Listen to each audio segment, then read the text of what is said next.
네, 여기는 제이픽, 저는 정도사입니다. 와주셔서 감사합니다. 네, 이제 1시간 뒤면 7월, 이제 하반기가 시작됩니다. 시간이 정말 빠르게 흘러갔는데요. 제가 유튜브를 4월에 시작해서 벌써 한 3개월째를 맞이하고 있습니다. 구독자도 200명이 돌파했고요. 네, 지금까지 시청해 주셔서 감사하고 앞으로도 더 좋은 컨텐츠로 찾아뵐 것 같습니다. 네, 구독, 좋아요 잘 부탁드리고요.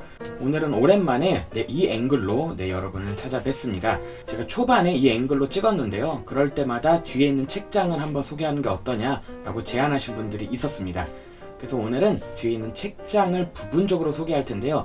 다 소개하기엔 저도 좀 정리가 필요할 것 같아서 한번 출판사를 뽑아서 한번 소개해 보려고 합니다. 특별히 가장 많은 분들이 약간 예쁘다라고 하신 책들이 이쪽에 있는 민음사 책들이거든요. 그래서 민음사 책들이 이쪽 이렇게 숨겨져 있는데 그 책들을 한번 다 꺼내봐서 한 몇 권이나 되는지, 그 중에서 최애 민음사 책은 무엇인지, 민음사 책 추천 같은 것을 한번 해보려고 합니다. 그래서 오늘은 제 책장에 있는 민음사 책들과 민음사 베스트를 제가 한번 뽑아보도록 하겠습니다. 네, 그러면 오늘 시작해보도록 하겠습니다. 네, 우선 책들이 너무 많습니다. 다 안 가져왔어요. 구멍을 내볼게요. 잠깐만, 너무 많은데? 불가능해. 자, 이러면 제 얼굴은 보이죠? 얼추 거의 다 가져왔습니다. 정말 많네요. 민음사 책은 고전 좋아하시는 분들에게는 대부분 알려져 있는 출판사고요. 대부분 저는 중고로 많이 구입을 했습니다. 그 알땡땡 중고서점에 가면 아예 고전 코너가 따로 있잖아요. 거기 가장 많이 나오는 게 민음사 책들이더라고요. 이 정도 가져와 봤고요. 이 책들을 다 소개하긴 조금 어려워서 다 소개하진 않고 몇 개를 픽해서 한번 뽑아보도록 하겠습니다.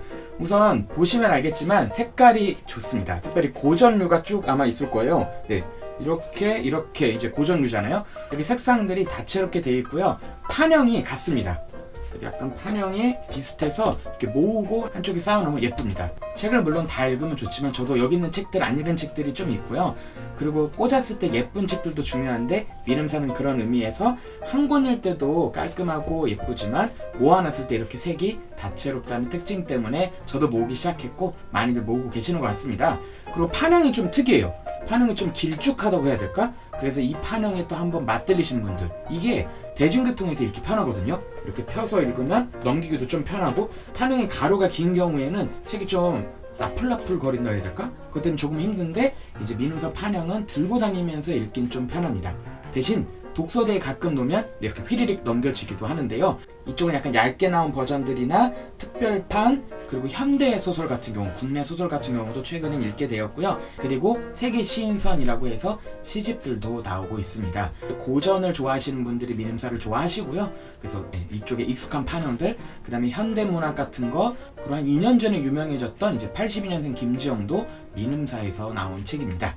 그렇게 해서 이렇게 책들이 있고, 이거를 한번 조금씩 픽해서 소개해 보도록 하겠습니다. 그래서 한번 몇 권인지 한번 볼 텐데요. 한번 세보겠습니다. 네, 너무 많은데. 이렇게 있고요.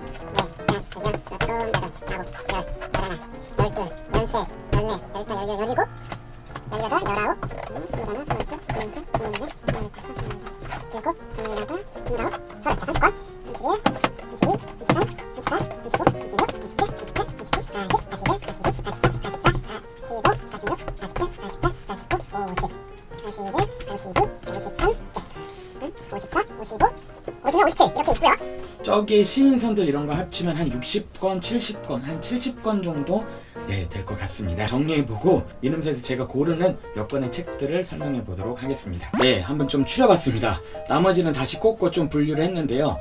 다 소개하긴 힘들고 초반에 읽었던 민음사 책들, 민음사에서 뽑는 베스트 한번 다뤄보겠습니다.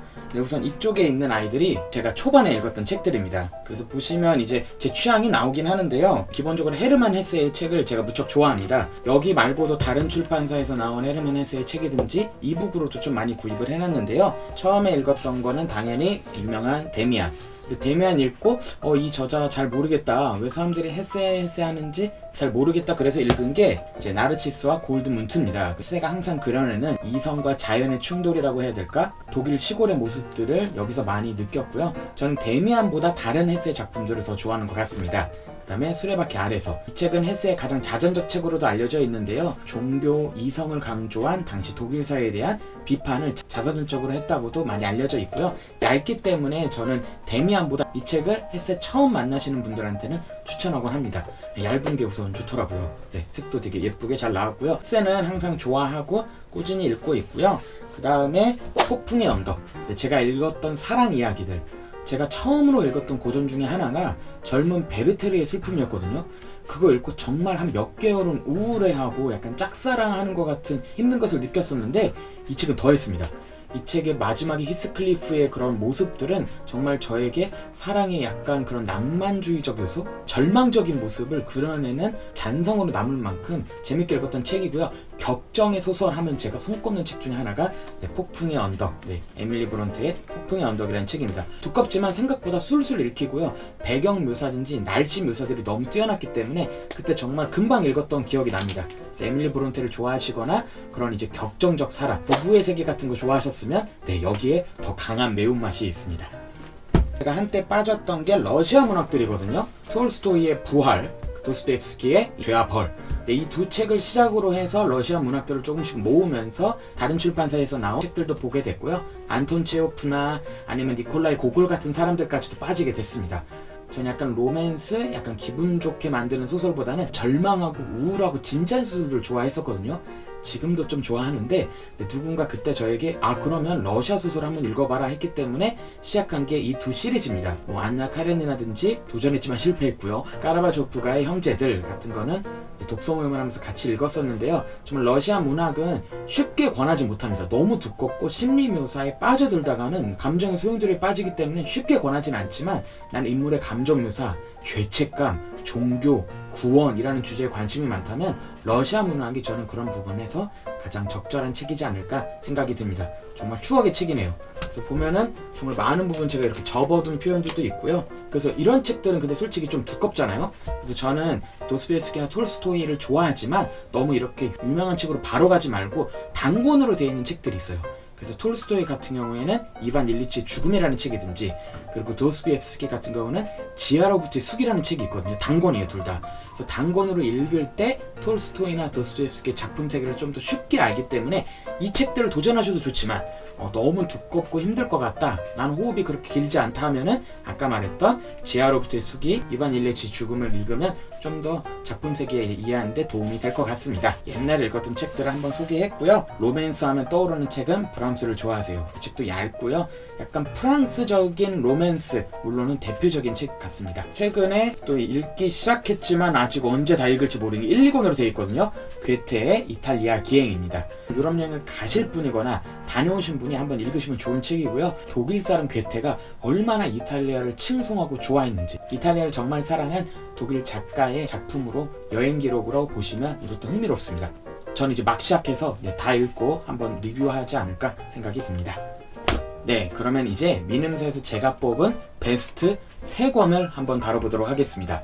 이미 제가 좋아하는 작가는 이미 다 드러났습니다. 헤세 좋아하고요. 도스토옙스키나 톨스토이도 좋아했습니다. 그리고 괴테도 좋아하고요. 그래서 대부분 저는 고전류를 되게 좋아해서 싫어하는 작가 찾기가 좀 더 힘들 정도인데, 그래도 이 중에서 탑 3 한번 뽑아보도록 하겠습니다. 우선은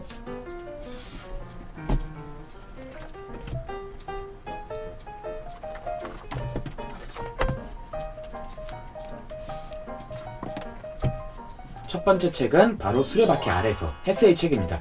제가 몇 번씩 얘기했는데요. 정말 좋아하는 헤세라는 작가의 가장 좋아하는 책입니다. 교육에 대한 고민도 하게 되고 종교와 자연에 대한 갈등에 대해서도 고민하게 하기 때문에 다시 읽는 책 중에 하나이기도 하고요. 헤세의 문체의 매력이 그대로도 담기면서 가장 얇고 주제의식도 가장 강하기 때문에 이 책을 베스트 3 안에 넣어봤습니다. 두 번째 책은 바로 김승욱 작가의 무신기행입니다.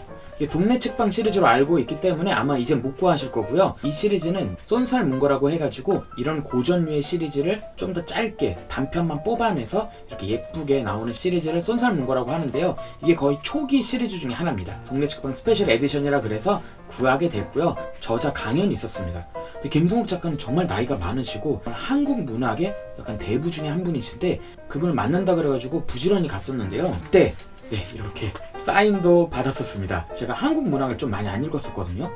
약간 해외 고전류, 제가 또 전공을 또 영문학 하니까 또 영어 문학들을 많이 봤었는데 그때를 전후로 해가지고 근현대 저자들에 대한 관심들이 생겼던 것 같습니다. 무진기행은 한국 문학을 한번 맛보실 분들에게는 추천하기도 하고, 이 시리즈는 개인적으로 이제 리미티드 에디션이기 때문에 개인적으로 좋아해서 베스트 3 안에 들어갔고요. 네, 베스트 1위는 두두두두두두 짠! 바로 엔더 슈사크의 깊은 강이라는 책입니다. 네, 없습니다. 그게 어떻게 된 거냐면 누가 빌려갔고요. 그리고 제가 이북으로 있기 때문에 제가 다시 구매하지 않은 것 같습니다. 혹시라도 제 책을 가져가신 분이 있으면 되돌려주시면 제발 감사하겠습니다. 네, 그래서 엔더 슈사크의 깊은 강. 엔더 슈사크는 일본을 대표하는 작가 중에 한 분이시고요. 침묵으로 알려져 있고요. 최근에는 침묵을 원작으로 해서 이제 사일런스라는 영화도 개봉을 했었죠. 깊은 강은 또 다른 매력을 가지고 있습니다. 거기서는 종교에 대한 이야기, 인간의 구원, 죄책감, 사랑, 막 이런 주제들을 다루는데요. 겐지스강을 두고 얽히는 사람들의 관계와 개인적 구원에 대한 주제들이 서늘하면서도 묵직하게 다가왔기 때문에 저의 인생책 중에 하나로서 엔더 슈사크의 깊은 강이 항상 나옵니다. 그리고 읽고 난 후에 아마 여운이 가장 강한 책이지 않을까라고 생각이 듭니다. 네, 오늘은 이렇게 해서 책장에 특별히 이쪽에 있었던 민음사 책들을 한번 쭉 보여드리면서 간략하게 베스트 3를 한번 뽑아봤는데요. 다음에는 뭐 문학동네, 문해출판사, 펭귄클래식 정말 많아요. 그런 출판사들도 한번 소개하면서 책들도 한번 정리하는 기회로 삼고자 합니다. 제이픽은 또 다른 컨텐츠로 찾아올 거고요. 궁금하신 작가나 주제나 이런 게 있으면 언제든지 얘기해 주시면 그걸로 단독 컨텐츠도 한번 만들어 보겠습니다. 민음사를 통해서 더 많은 책들과 이어졌으면 좋겠습니다. 감사합니다.